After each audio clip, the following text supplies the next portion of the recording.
Hi, Kapuso. Pahiram po ng 20 minutes ng inyong hapon. Ako po si Boy, and welcome to Fast. Isa sa kanyang pinakamalapit na kaibigan at isang anak-anakan. Please welcome Boots Anson Roa and Annie Harris. Maraming salamat. Thank you. Happy anniversary. Maraming salamat. Unang-unang nasilayan ko ang ganda ni Itaglo in person was the shooting ng Monghita ng mga 1952 ito. This was one of her leading roles, first leading roles, if not the first. At ang kanyang leading man ay ang tatay ko, si Oscar Moreno.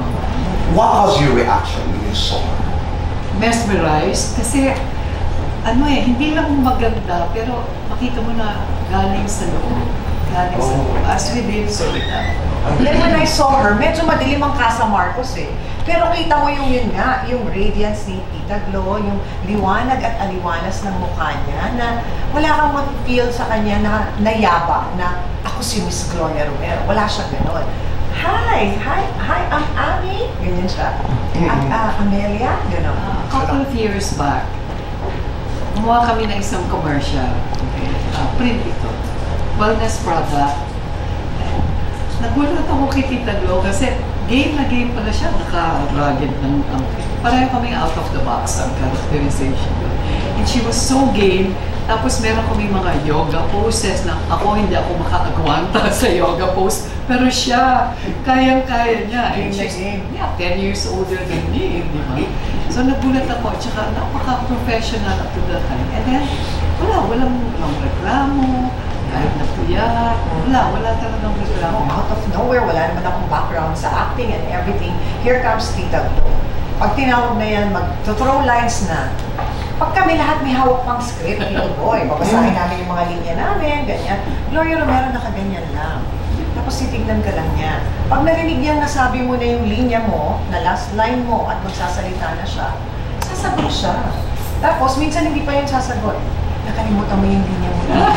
Ito yung sasabihin mo.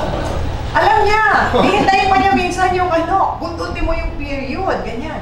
So, ito yung linya mo, ihawak mo kalimutan. Ganyan.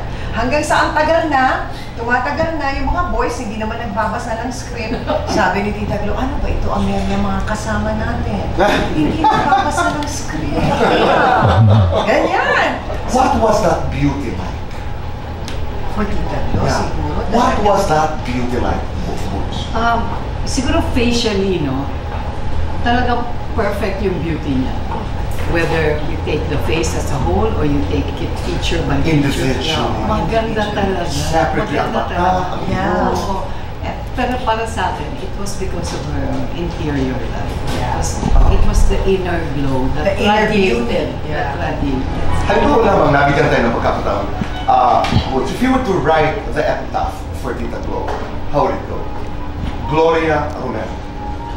Naisip ko, Serviam is Latin for I serve. Because she served the industry. Yes, she did. She served through her acting, through her persona. For Mobile Fund in particular, she supported Mobile Fund talaga. Kasi alam niya yung plight ng mga maliliit, galing siya.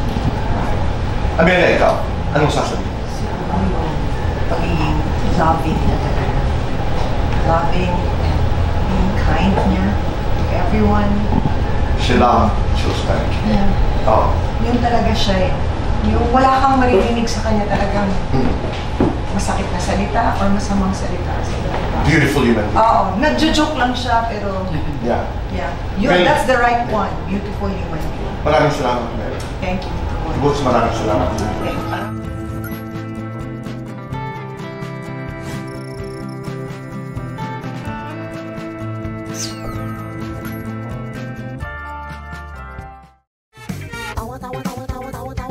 Anytime, anyone, anyhow. Halika manood at sumigaw. Anywhere in the world, everybody in the house. Click and subscribe now.